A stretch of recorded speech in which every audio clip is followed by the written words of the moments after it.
Hello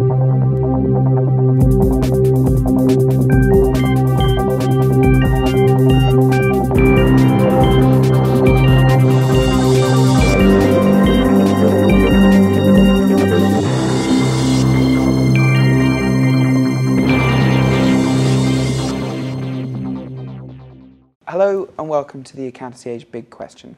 Today we're discussing one of the biggest audit negligence suits in the world at the moment, the BDO Seidman case in the US and the implications for international firms. With me to discuss that is Stephen Thomas, the lead attorney for the claimants. Stephen, just very briefly, explain to me in a nutshell what the case is all about. Well, this isn't a case where there was just a decimal point moved. This is a case where BDO audited a firm which had fake accounts receivable. In fact, everything about the balance sheet of this company was fake. And so BDO, not for 1 year, not for 2 years, but for 7 years, said that the accounts receivable this company had were real, when actually over 95% of them were fake. And that meant hundreds of millions of dollars of fake accounts receivable, about 95% of the assets of this company. Okay. I suppose most of our viewers will recognise BDO Seidman as the US firm of BDO Story Hayward. There are, of course, I mean, the interesting thing for probably most of our viewers is that it has an international dimension. BDO in the US were found to be negligent, and grossly negligent in the case. Grossly negligent. But there's a separate case, an attempt to get BDO International liable for those damages. That's right, because BDO International, just as it advertises in its annual report every year, controls BDO Seidman. BDO International advertises that it has strict quality controls that ensures that BDO Seidman's work will be good. Once they promise that they'll quality control BDO Seidman, when BDO International fails to do its job, it's liable too. So where are we with the international suit? I understand you have a court date now. We do. Trial has been noticed for September, and there will be a short trial, I think about 2 to 4 days.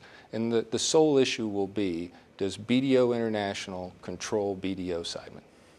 I mean, I suppose in a sense, someone would say, well, these international networks, we've all sort of come across them now and again, and there's something like 10 people, I think, work at BDO International.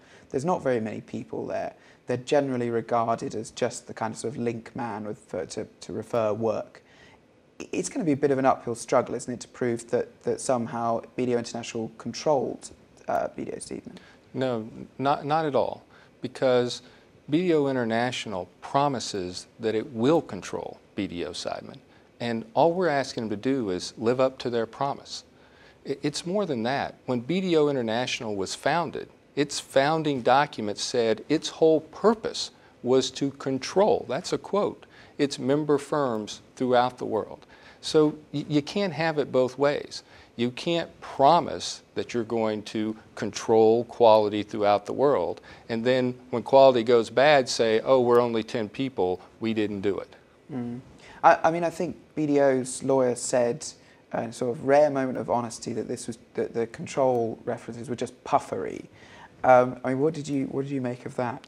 Well, BDO, just like all the accounting firms, they can't say that they're different than other companies around the world. What IBM says in its annual reports around the world, they have to stick to it. So calling your own promises in your own annual report puffery is really admitting that you didn't tell the truth, or you have to be held to it. Okay. So these allegations that you're bringing, I mean, obviously that in terms of the international networks, that they're going to have a lot of significance, you know, if the case goes your way. But I mean, you're seeing sort of things on the ground that you're already seeing people modelling cases on the principles? Well, I think this principle makes sense, and it's not just BDO that does it. The other international accounting firms make similar promises, and when you promise something, I think now it makes sense that you be held to it. So I know that other cases in the United States and maybe other parts of the world are going to seek to do just that. that if these international accounting firms are going to promise to everyone that they're going to have their one big firm and they're going to keep quality throughout the world, when they get sued, they can't change their mind and say, no, we're not going to do that.